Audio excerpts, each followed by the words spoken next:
when you conduct participant observation, you can choose from 4 different researcher roles. These 4 different roles, and your book talks about them in greater detail, are a function of the extent to which you are actively participating in what the natives are doing, and also the extent to which the natives know that they are being observed. And so these 2 things combine into these 4 categories, and I will briefly summarize and illustrate each of these 4 roles. So the first role is the complete participant role. In this role, the researcher is completely involved in the native's activities. So the researcher is sort of one of the natives, him or herself, and is doing all of the same things that the other natives are doing that are being observed. The other aspect of this role is that the natives do not know that they are being observed. Typically, when we are a complete participant, we don't disclose that we are watching people. This, of course, carries issues related to ethics because, well, we are always supposed to obtain informed consent from our research participants. But if the participants don't know that they are being watched, then how do you obtain informed consent? Sometimes this is done after the fact, after the observation has taken place, and so you approach people and then you disclose to them that you have been observing them, and then you ask whether they would allow you to use your data in your research report. So here's an example from a store where somebody observed consumer behavior undercover. If you notice here, the camera is actually hidden inside a purse or a bag that is sitting on top of a shopping cart, and that allows the person to pretend like they're shopping and inconspicuously make record of what the other shoppers are doing.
The next researcher role that you can assume is participant as observer.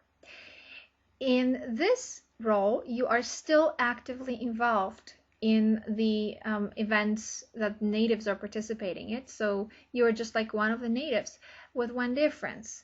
In this case, the natives know that they are being observed. So I'll show you a clip here from somebody's observation of benefit walks. And in this case, a person was holding a camera and filming as the natives were marching, and he or she was marching along with them. Obviously here the camera doesn't appear to be hidden, so people must be aware that they are being filmed. So this is participant as observer role.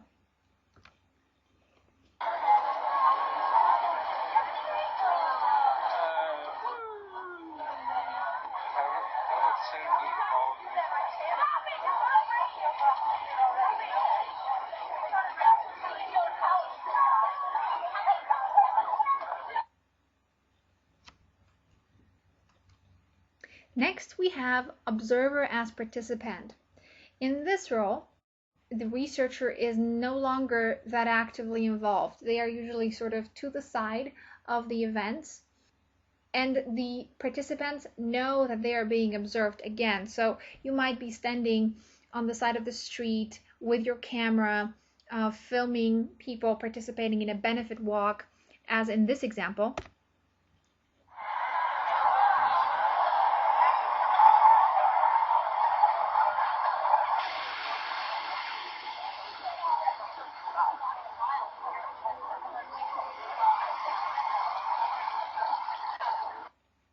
And if anybody looks your way, they will be able to tell that you have a camera with you, a camcorder, and that you are filming.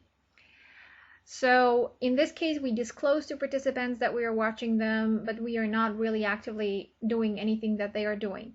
The Kitchen Stories example, that movie I told you about in a previous segment of this class, is a good example of that type of researcher role. The researcher was sitting up in that high chair, observing. Obviously, the native knew that he was being observed, but the researcher himself didn't participate, at least initially, in what the native was doing. And the last researcher role is that of the complete observer, and this is something that many of us do on a daily basis. We frequently watch other people. Many people really enjoy this type of activity, hanging out and people watching. And of course, people may realize that you are looking at them, but typically the idea is everybody in the street is anonymous and minds his or her own business. So you're kind of unnoticed most of the time. And so a complete observer is a role where the researcher does not participate in what other people are doing. And also these people do not know that they are being observed, that there is a research going on and that they are being watched. So you are not engaged in the natives' activities. You are to the side with your notepad or with your camera or with your voice recorder, and you are simply taking inconspicuous notes so that people don't realize they are being watched as they behave. This example here is somebody observing an interesting human behavior of synchronized walking, the tendency of people to walk together and walk in a very similar rhythm when they walk together.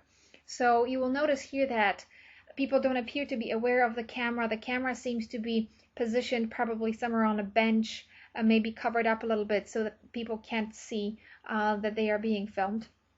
And they appear to be completely oblivious to the fact that an observation is going on.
So to summarize, there are 4 different researcher roles that a participant observer can pick from: complete participant, participant as observer, observer as participant, and complete observer.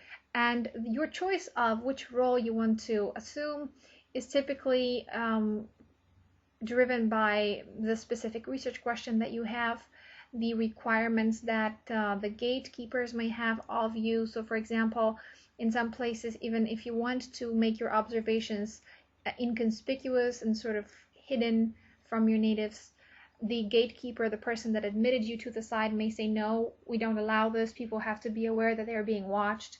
So there may be some external limitations like these. Ethics is another issue. Whenever there is a possibility that people might object really to being watched, and in most cases, especially because you have to obtain informed consent, and it may be very impractical to obtain informed consent after the fact that you have observed somebody, well, in those situations, you may want to pick those options where people know that they're being watched. On the other hand, there are situations like the mall or the street, the example we just watched, where telling people, hey, I'm going to watch you, and you just walk by me and behave normally, probably would not result in very natural behavior, and people will give you very quizzical looks. So practical considerations, but also ethical considerations, and also the research questions that you are asking will help you decide which of these 4 researcher roles you want to use in your project. And some people use more than one depending on the particular situation in which they're observing.